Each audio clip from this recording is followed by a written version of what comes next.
membesarkan bangsa Amerika, tapi bangsa Rusia tidak mengakui kebesaran John Kennedy.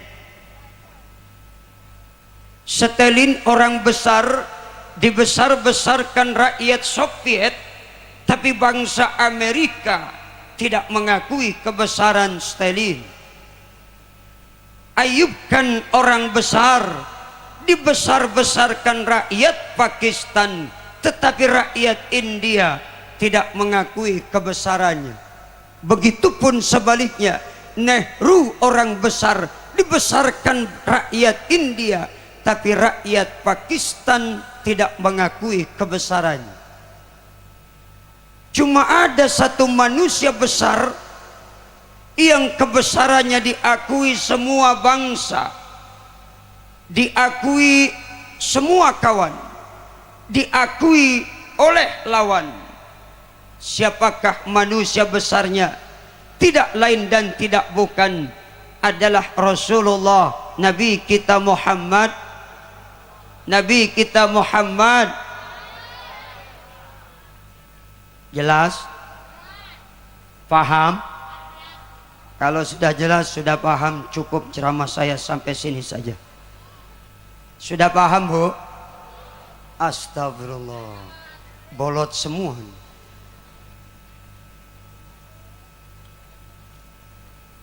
Kenapa sih kita peringati kelahiran Nabi?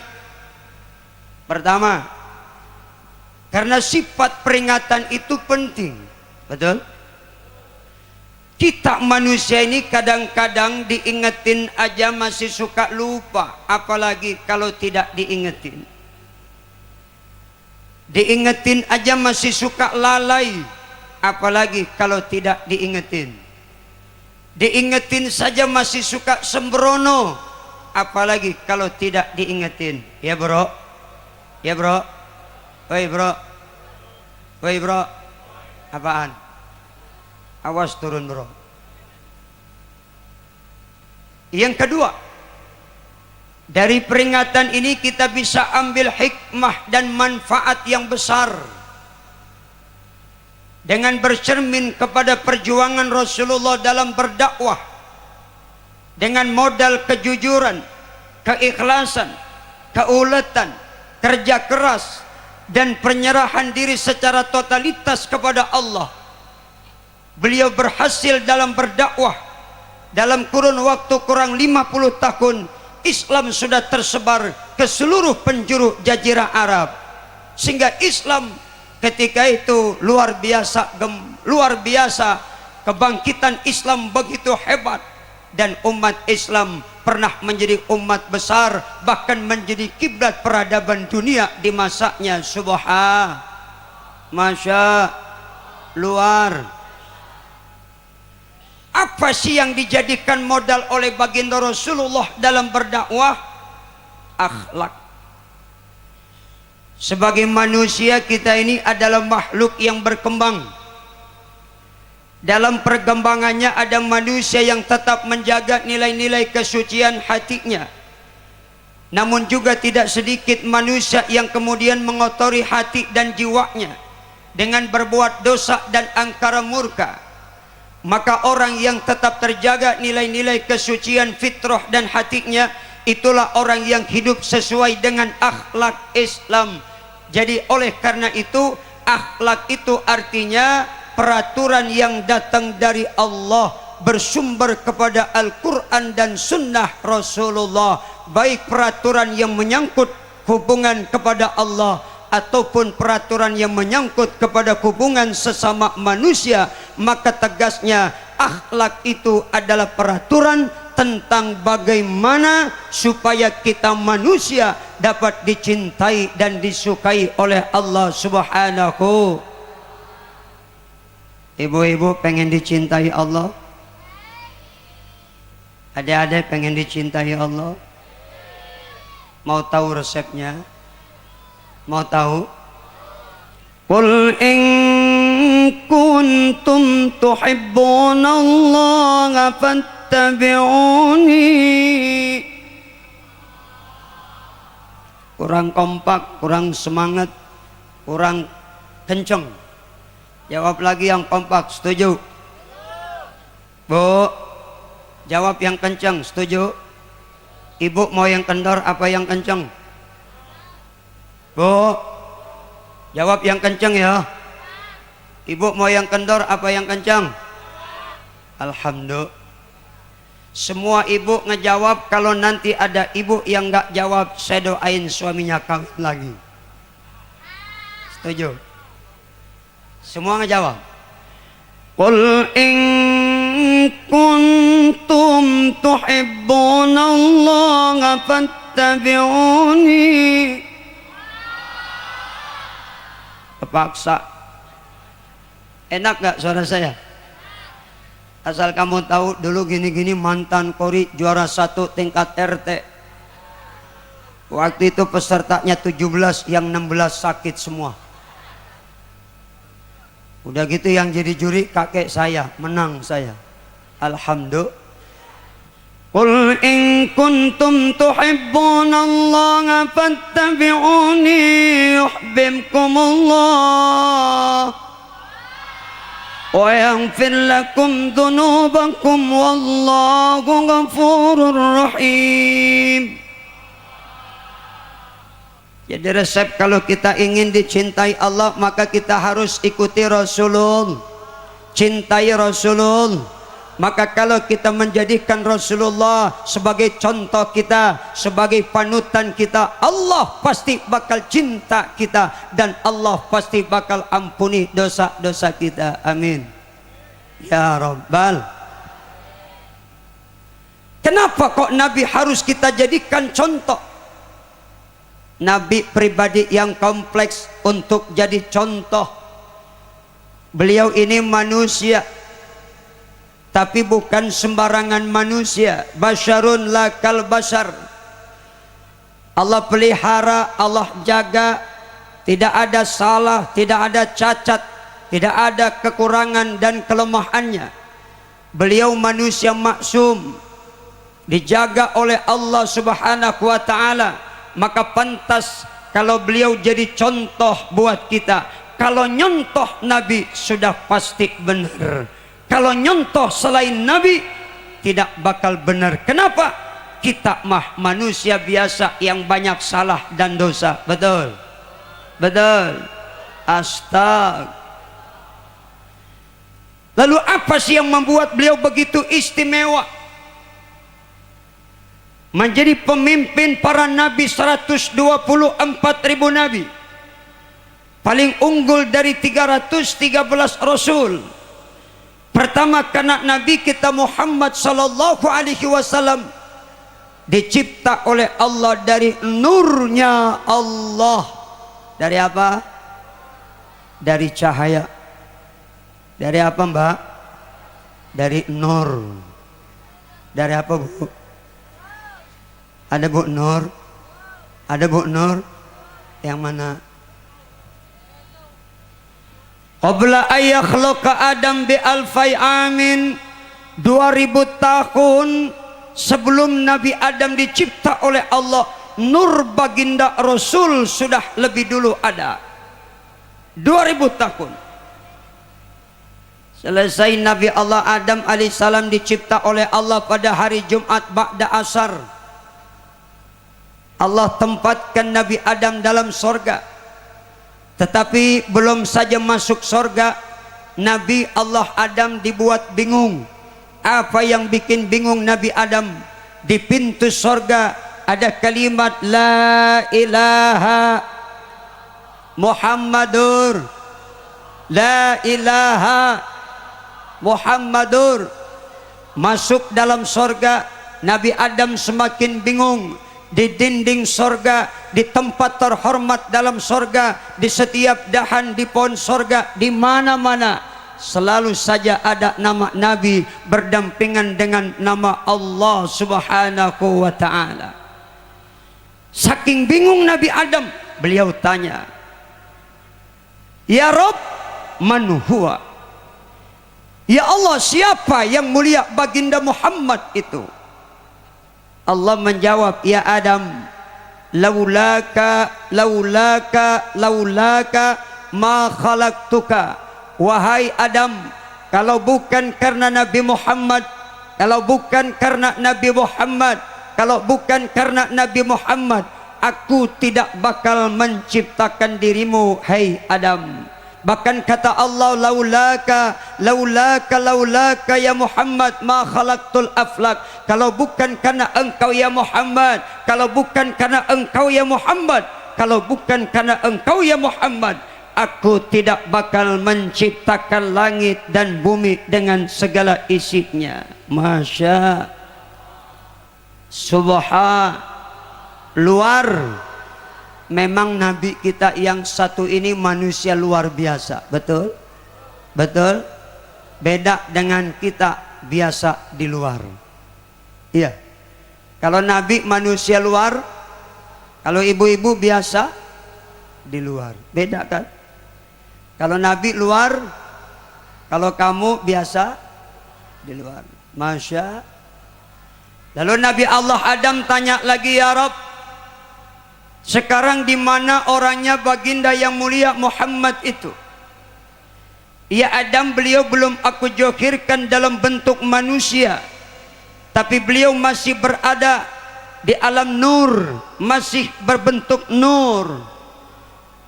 Ya Allah, kata Nabi Adam, kalau cuma sekedar aku mengenal namanya saja, belum mengenal kayak apa sosok wajahnya, rasanya hati ini belum puas. Izinkan aku sebentar saja agar aku bisa melihat kayak apa sosok wajah yang mulia baginda Rasulullah Nabi Muhammad sallallahu alaihi. Nabi Adam minta kepada Allah agar diperlihatkan wajahnya. Kalau cuma sekedar namanya, hati ini belum puas. Ya Allah, izinkan aku sebentar saja agar aku bisa lihat kayak apa sosok wajahnya. Maka Nabi Adam dikabulkan permohonannya. Lalu kata Allah, wahai Adam, dampingkan dua ibu jarimu. Diperintah Nabi Adam mendampingkan kedua ibu jarinya. Dengan seizin Allah, maka nampaklah bayangan wajah Rasulullah dalam kuku Nabi Adam. Allah buka kasab baginda Nabi Adam. Akhirnya diperlihatkan sosok wajah yang mulia Nabi Muhammad. Saking senang Nabi Adam, beliau ucap satu doa, marhaban bidzikrillahi ta'ala qurratu a'yuni nabika ya Rasulullah, ya basyiran bila hadaqatin ihfad aynaya wa nawwirhuma fakashafna anka ghita'aka fabasaruka al-yawma hadid. Setelah beliau ucap doa tadi, dikecup kedua ibu jarinya, diusapkan kedua matanya. Bu, ibu dengerin ceramah aku apa liatin baju aku sih? Bu, setelah dikecup, diusap kedua matanya, maka barang siapa orang yang membaca doa tadi ketika nama Rasulullah berkumandang dalam adzan, wa asyhadu anna Muhammadar Rasulullah, marhaban bidzikrillahi ta'ala, dibaca sampai selesai, kecup ibu jari kita, usapkan kedua mata kita, maka orang itu diampuni dosanya oleh Allah sebanyak 1000 dosa, diangkat derajatnya nanti di akhirat 1000 derajat, dan mata orang yang baca doa tersebut sampai tua insya Allah matanya terang terus penglihatannya. Amin ya Rabbal. Kemudian nur baginda Rasulullah ini berpindah-pindah. Fatanaqqala adad nur min sulbi Adam wa Nuhin wa Ibrahim hatta awsalatku yadul ilmil qadim ila man khassasatku bitakrimi abikil karim Abdillah ibn Abdil Muttalib dzil qadril azim. Ini bukan firman, jawabnya jangan Allah radhiyallahu. Udah salah kenceng lagi loh. Nur baginda Rasul berpindah-pindah. Dari sulbi Nabi Adam ke sulbi Nabi Nuh, dari sulbi Nabi Nuh ke sulbi Nabi Ibrahim, begitu seterusnya dan seterusnya. Sampai akhirnya nur baginda Rasulullah berpindah kepada beliau punya ayah yang bernama Sayyid Abdullah. Ayahnya Nabi Sayyid Abdullah ini punya ayah namanya Abdul Muttalib. Jadi Abdullah ini putra Abdul Muttalib yang ke-9. Keberapa? Sebelum Abdullah ini lahir, Abdullah ini putra ke-10. Sebelum Abdullah ini lahir, Abdul Muttalib kakek baginda Nabi punya anak waktu itu baru 9. Berapa? Baru 9. 9 baru 9. Kalau orang-orang tua dulu tuh punya anak jarang sedikit. Betul? Di kampung saya ada orang tua punya anak 17. Banyak nggak? Banyak. Paling sedikit kalau orang tua dulu punya anak 12. Paling sedikit 9. Tapi orang tua dulu walau anaknya banyak, itu anak pada benar. Kenapa? Orang-orang tua dulu walau enggak pinter tapi benar. Betul. Betul. Punya anak 12 benar semua. Sudah besar-besar taat ibadah, hormat sama orang tua, dapat rezeki ingat bagi uang sama mama. Datang silaturahmi, assalamualaikum mama, nih buat mama 1 juta. Alhamdulillah. Kalau 12 anak, masing-masing anak ngasih 1 juta sama mama, itu jadi 12 juta. Banyak apa enggak? Itu emak ngitung duit nangis. Begitu nangis ditanya suami enggak ngejawab. Nangis berhenti ditanya lagi, mama tadi kenapa nangis? Nyesel pak. Kenapa nyesel? Coba dulu anak kita 30 pak, kan jadi 30 juta. Ya Allah mama, kalau anak lu 30 somplak lu. Jangankan 34 aja diobras melulu. Betul? Beda orang sekarang. Orang sekarang tuh punya anak jarang banyak, paling banyak 2. Ikut program KB, program pemerintah. Padahal tuh programnya Yahudi. Punya anak cuma 2. Ya kalau dua-duanya bener. Anak cuma 2. Yang satu kampret, yang satu kalong. Yang satu tukang nyopet, satu lagi tukang nyolong. Makanya punya anak jangan dikit, mesti banyak. Kalau perlu 4, ikut jumlah sahabat Nabi yang masyhur. Sayyidina Abu Bakar Siddiq dan seterusnya. Kalau perlu anak 5, rukun Islam. Kalau perlu anak 6, rukun iman. Kalau perlu anak 7, 7 lapis langit, 7 lapis bumi, 7 ayat, 7 samudra. Kalau perlu anak 8, pintu sorga. Kalau perlu anak 9, angka kewalian. Kalau perlu anak 10, jumlah nama malaikat yang harus kita tahu. Kalau perlu anak 11, rukun iman, rukun Islam. Kalau perlu anak 12, bikin kesebelasan. Mantap nggak? Mantap nggak? Orang-orang tua dulu kalau punya anak jarang sedikit. Termasuk Sayyid Abdul Muttalib, waktu itu punya anak baru 9. Ketika punya anak baru 9, Abdul Muttalib ini pernah bernazar, ya Rabb, aku bernazar kepadamu, seandainya engkau karuniakan aku seorang anak lagi sehingga berjumlah 10, aku akan sembelih salah seorang di antara yang 10, aku akan korbankan salah seorang di antara yang 10 sebagai rasa syukur. Nadarnya luar biasa. Akhirnya dikabullah hajat Sayyid Abdul Muttalib. Maka lahirlah anak yang ke-10. Begitu lahir putra yang ke-10, diberi nama Abdullah. Siapa?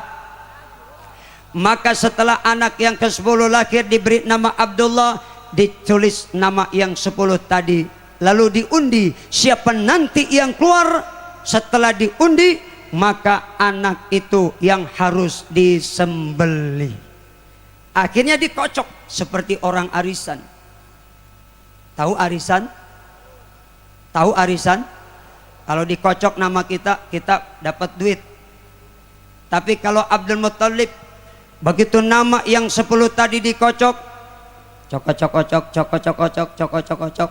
cok. Dilihat yang keluar nama Abdullah. Enggak mungkin kalau Abdullah yang harus disembelih. Apa sebabnya? Sebab Sayyid Abdul Muttalib pernah bermimpi, yang arti mimpi itu bahwa akan lahir dari Abdul Muttalib ini seorang Abdullah, dari Abdullah akan lahir seorang cucu manusia besar yang namanya dikenal seluruh makhluk, dikenal seluruh makhluk di langit dan di bumi, dari Sabang sampai Merauke, dikenal dari Tanah Abang sampai Rawabangke. Siapa manusianya? Rasulullah. Tak mungkin Abdullah disembelih. Maka dimasukkan lagi nama tadi, lalu diundi lagi. Siapa yang keluar namanya, itu yang harus disembelihnya. Dikocok lagi, cok. Ntar dulu dong, duluin aja loh. Kan gue yang ceramah. Cok. Takut diduluin. 2 kali diundi, yang keluar nama Abdullah. Enggak mungkin Abdullah yang harus disembelih. Akhirnya diundi lagi yang 3 kali. Cok. 3 kali dikocok, tetap sama yang keluar Abdullah. Bingung Abdul Muttalib. Enggak mungkin kalau Abdullah yang harus dikorbankan. Maka akhirnya beliau mendapat nasihat dari seorang tokoh agama. Abdul Muttalib, selamatkan Abdullah, ganti nyawanya dengan 100 ekor onta. Maka dengan 100 ekor onta yang dikorbankan, selamatlah Abdullah. Alhamdulillah, enggak jadi disembelih. Alhamdulillah, Abdullah ceritanya sudah gede. Sekarang ceritanya sudah gede. Ketika Abdullah ini sudah besar, makin besar, di umur 6 tahun, kalau beliau berjalan di tengah kegelapan, Abdullah ini memancarkan cahaya yang terang dari jidatnya. Cahaya Rasulullah yang memancar dari jidatnya. Seandainya berjalan di tengah malam kegelapan, malam itu terang. Seandainya semut sekecil apapun akan nampak kelihatan. Saking terang cahaya Rasulullah yang memancar dari jidat Abdul. Maka Abdullah ini punya paras wajah, ketampanan yang sungguh luar biasa. Gantengnya minta ampun. Gantengnya luar. Makin besar, meningkat remaja dan dewasa. Itu kalau berjalan di tengah-tengah perempuan Mekah, perempuan-perempuan, gadis-gadis Mekah yang melihat ketampanan Abdullah tergila-gila, kelepek-kelepek,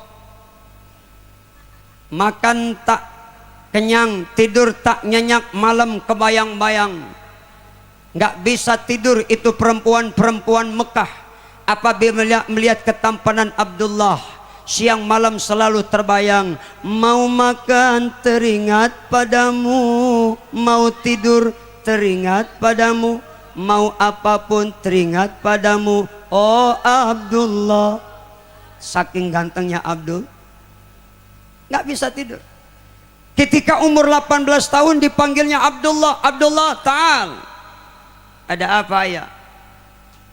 Ayah khawatir kalau nanti engkau tergoda gadis-gadis Mekah yang tidak berakhlak.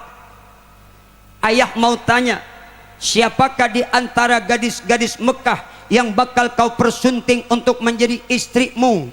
Ngomong sama ayah. Tinggalnya di mana? Anak siapa? Rumahnya di mana? RT berapa? RW berapa? Lurahnya siapa? Ngomong. Ketika ditanya Abdullah, jawabnya enak. Ayah, saya tidak berhak menentukan pilihan siapa gadis yang ayah pilih untuk dijadikan istri saya. Terserah ayah, saya taunya beres, pokoknya yang penting enak. Mantap nggak jawabnya? Mantap nggak? Yang penting beres. Akhirnya Abdullah ini dijodohkan dengan seorang wanita yang merupakan cikal bakal akan mengandung Rasulullah. Wanita itu Aminah namanya, Wahab ayahnya, tinggalnya di pelosok desa, jauh dari keramaian kota. Enggak pernah main ke kota, asli gadis kampung. Enggak pernah main ke mall, enggak pernah main ke Ramayana. Apa sebabnya? Belum ada. Betul? Betul? Asli gadis kampung. Ayam kampung dengan ayam kota beda enggak? Enak mana ayam kampung sama ayam kota? Kenapa enak ayam kampung? Ayam kampung nggak pernah kenal suntik menyuntik, betul. Tapi kalau ayam kota sudah banyak disuntik. Iya apa iya? Iya apa iya? Makanya gadis kampung dengan gadis kota beda. Kalau gadis kampung kentutnya prepet, kalau gadis kota belum. Tinggalnya di pelosok kampung.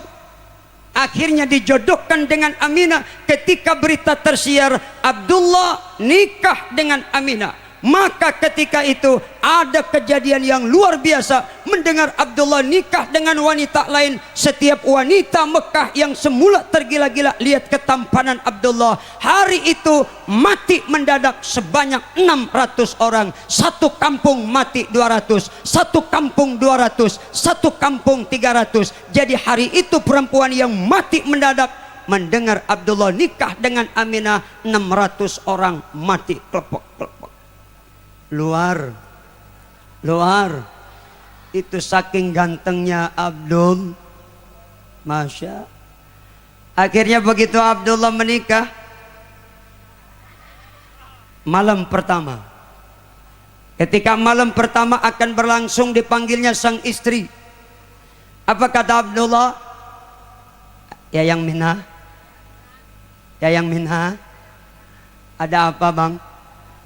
Malam ini aku mendapat kasyaf dari Allah.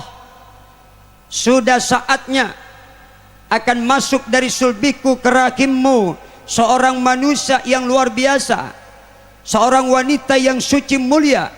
Oleh karena itu Aminah, iktasili wa tatuhari. Aminah, mandi dulu Minah, mandi. Setelah mandi jangan lupa kau bersuci pakai minyak wangi. Malam itu berlangsung Abdullah dengan Siti Aminah. Ketika malam pertama berlangsung, nurnya Rasulullah akan membentuk suratan kamilatan zaharat fi haikal mahmud. Malam itu ada kejadian yang luar biasa. Apa kejadiannya? Istana Kisra tiangnya hancur. Itu api orang Majusi yang disembah 1000 tahun padam. Malam itu jazirah Arab mendapat cahaya terang. Malam itu binatang-binatang yang dipiara orang kafir bisa ngomong pakai bahasa Arab. Itu binatang teriak, qad wulidan nabiyul muntadhar, qad wulidan nabiyul muntadhar. Binatang teriak pakai bahasa Arab. Setiap sudut Ka'bah pun bisa ngomong. Kejadian yang luar biasa. Itu nurnya Rasul akan membentuk suratan kamilatan, manusia sempurna. Sungguh begitu hebat kejadian malam itu, Masya. Itu Abdullah ketika malam pertama istri suruh mandi, suruh bersuci pakai minyak wangi. Itu Abdullah zaman dulu, beda Abdullah sekarang. Nikah selesai malam pertama sereset gubrak, nggak pakai doa lagi. Astag. Akhirnya singkat cerita Siti Aminah mengandung bulan pertama. Siti Aminah mimpi didatangi Nabi Allah Adam, berpesan kepada Siti Aminah. Malam kedua mimpi lagi didatangi nabi-nabi. Malam ketiga datang lagi nabi yang lain. Sampai malam 9 bulan sekian hari Aminah mimpi setiap bulan didatangi para nabi. Begitu lahirlah Rasulullah. Lalu siapa yang jadi bidannya? Hadarat ummahu lailatan maulidihi Asya wa Maryam fi niswatin minal hadiratil qudsi.